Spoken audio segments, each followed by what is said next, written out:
શ્રી શિવ મહાપુરાણ, શ્રી શિવ મહાપુરાણ. આપણે આવ્યા છીએ 20મો રુદ્ર અવતાર સદાશિવ કૈલાસપુરીમાં આગમન. રુદ્ર અવતાર સદાશિવ કૈલાસપુરીમાં આગમન. એના લેખક છે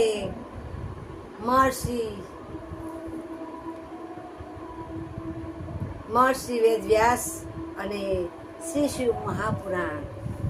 આપણે પ્રભુને યાદ કરશું હટકે, પછી ગજાનંદ ગણપતિ દાદાને યાદ કરશું અને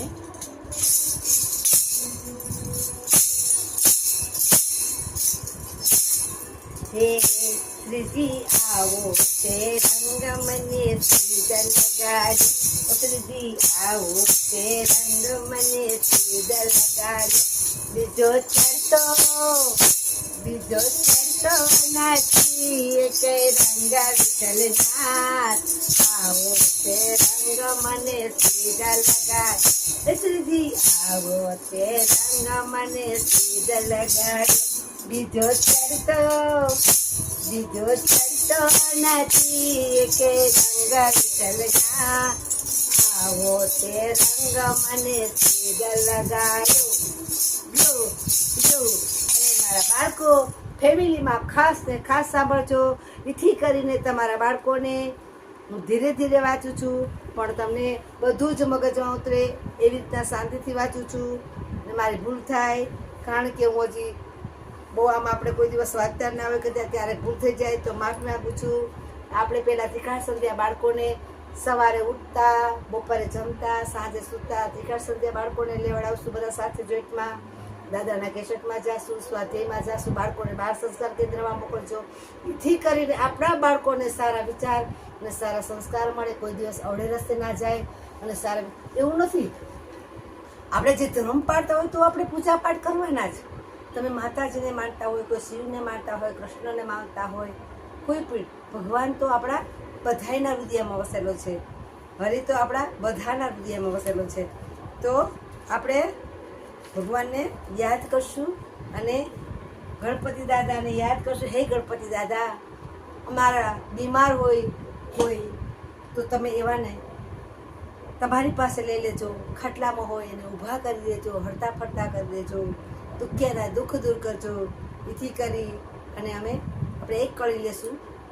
પ્રભુને સવારે ઉઠતા યાદ કરશું. રાતકાળે કરાગ્રે વસતે લક્ષ્મી, કર મૂલ્યે સરસ્વતી, કર મધ્યે તુ ગોવિંદમ, પ્રભાતે કર દર્શનમ, સમુદ્ર વસને દેવી, પર્વતસ્તન મંડલે, વિષ્ણુ પત્ની નમસ્તુભ્યમ, પાદસ્પર્શ સ્વમી, વસુદેવસ્તમ દેવમ, કંસચારુનમર્દનમ, કંસચારુનમર્દનમ. એ મારા મિત્રો, મને લાઈવમાં મિસ્ટેક થાય છે એટલે હું લાઈવ નથી આવતી. મારે ડખે ચડી જાઉં છું, પછી મને સ્ટેજ નથી આવતું. તો હું કોશિશ કરીશ, થશે તો બને ત્યાં સુધી. તો પછી બહુ મોટો વિડીયો થઈ જાય તો મારાથી જાતો નથી, એટલા માટે હું લાઈવ આવતી નથી. લાઈવમાં બહુ જ ક્યારેક મોટો થઈ જાય છે, એટલા માટે જો મારી ભૂલ થાય. બધાને કોઈ દિવસ લાઈવ આવી નથી, પણ મારાથી મિસ્ટેક થઈ જાય છે. 20માનો પહેલો, બીજા ભાગનો 20માનો પહેલો રુદ્રાક્ષ સદાશિવ કૈલાસપુરીમાં આગમન. વાહ પ્રભુ. હે નારદ મુનિ, કુબેરના તપના બળથી પાર્વતીમાં શ્રેષ્ઠ કૈલાસ પર શિવજીનું આવવું થયું હતું તે તમે સાંભળો. શિવજીનું આવવું થયું હતું તે સાંભળો. વિશ્વેશ્વર મહાદેવ પોતાના હૃદયમાં વિચારવા લાગ્યા. વિશ્વેશ્વર મહાદેવ પોતાના હૃદયમાં વિચારવા લાગ્યા. બ્રહ્માના આગમનમાંથી ઉત્પન્ન થનારો મારો સ્વરૂપવાળો, મારો પૂર્ણાવતાર, પ્રલય રૂપે કાર્ય કરનારો, પ્રલય રૂપે કાર્ય કરનારો, તે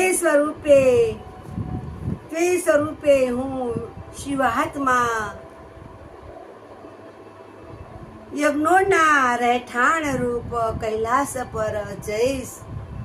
યજ્ઞોના કૈલાસ પર હું જઈશ અને મારા હૃદયમાંથી ઉત્પન્ન થનાર મારો યંશ બ્રહ્મ સ્વરૂપ છે, તે મારાથી નિલેશ મારો જ અંશ જ હું કૈલાસ પર હવે કૈલાસ કરીશ અને કુબેરનો મિત્ર થઈ મોટું તપ કરીશ. કુબેરનો મિત્ર થઈ અને મોટું તપ કરીશ. એમ વિચારીને હું રુદ્ર શિવની ઈચ્છાને અનુસરી ત્યાં જવા તત્પર થયા અને જોર જોરથી પોતાનું ડમરું વગાડવા લાગ્યા. જોર જોરથી પોતાનું ડમરું વગાડવા લાગ્યા, જેનો અવાજ ત્રણેય લોકમાં વ્યાપત થઈ ગયો અને કર્મમાં એ શિવજીના આ સંદેશ પર વિશ્વ કર્યાને સ્વયં પોતાના ભયાગણો સારું અલકાપુરીના પાસે જ કૈલાસ પર સુંદર શિવ સાધન આવા સોનું નિર્માણ કર્યું અને એથી ભગવાન તેમના બધા જ ગુણો સાથે ત્યાં જઈ અને રહેવા લાગ્યા. બધા જ ગુણો સાથે ત્યાં જઈ રહેવા લાગ્યા.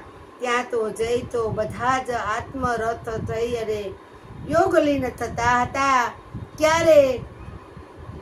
ક્યારેક વિહાર કરતા અને હતા તો ક્યારેક પોતાના ગણો સાથે શિવજી ઇતિહાસની ચર્ચા કરતા હતા. આમ શિવજી કૈલાસ પર રહેતા અને વિવિધ લીલાઓ કરવા લાગ્યા હતા. શિવજીએ શુભ મુહૂર્તમાં કૈલાસ પર પ્રવેશ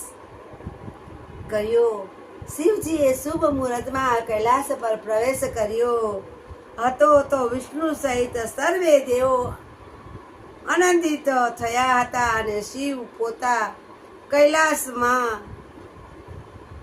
સિંહાસને બિરાજમાન થયા ત્યારે સર્વ દેવો સ્તુતિ કરી રહ્યા હતા. શિવજીએ બધા જ દેવોને શુભાશીષ આપી અને પાછી દેવતાઓને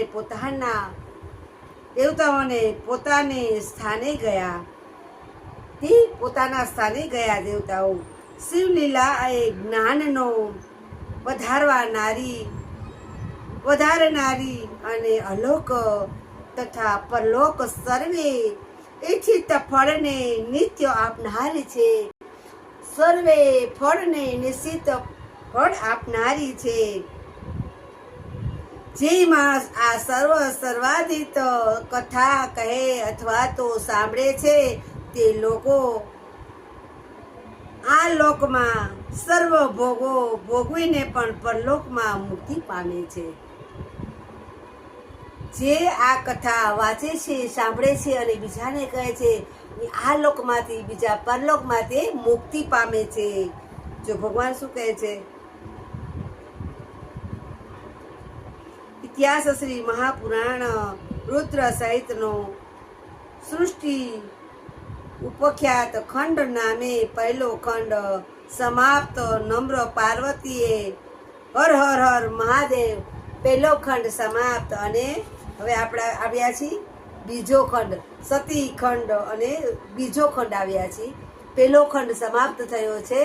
હવે આવશું બીજા ખંડનો પહેલો અધ્યાય, સતીના ચરિત્રનું વર્ણન, પાર્વતીજીના ચરિત્રનું વર્ણન. પાર્વતી એટલે સતી, સાક્ષાત લક્ષ્મીનો અવતાર છે. પાર્વતી છે 64 એનામાં. આપણે આવશું એનો પહેલો ભાગ. આ પૂરો થઈ ગયો વિષ્ણુ અને રુદ્ર સહિત લાઈક ના કરો તો કાંઈ નહીં, શેર ના કરો તો કાંઈ નહીં, સબસ્ક્રાઈબ ના કરો તો કાંઈ નહીં. તમે ફેમિલીમાં ખાસ ખાસ ખાસ જોજો. કદાચ મારી ભૂલ થઈ જાય તો હું માફી માંગુ છું. મારાથી લાઈ અવાતું નથી, તમારે કંઈ મેસેજ હોતા, કારણ કે હું લાચાર છું. બા પાસે જાઉં છું, ત્યાં મને ટાઈમ નથી રહેતો. કાને રાખવા જાઉં છું એટલે મને ત્યાં ટાઈમ નથી રહેતો, તો હું કોઈ તમારા મેસેજ વાંચી નથી શકતી. અને હું મારે આમાં છે કરવાનું છે એ પણ હું કરી શકતી નથી. તો તમે બધા મને માફી માગજો. માફી માગું છું બધાની.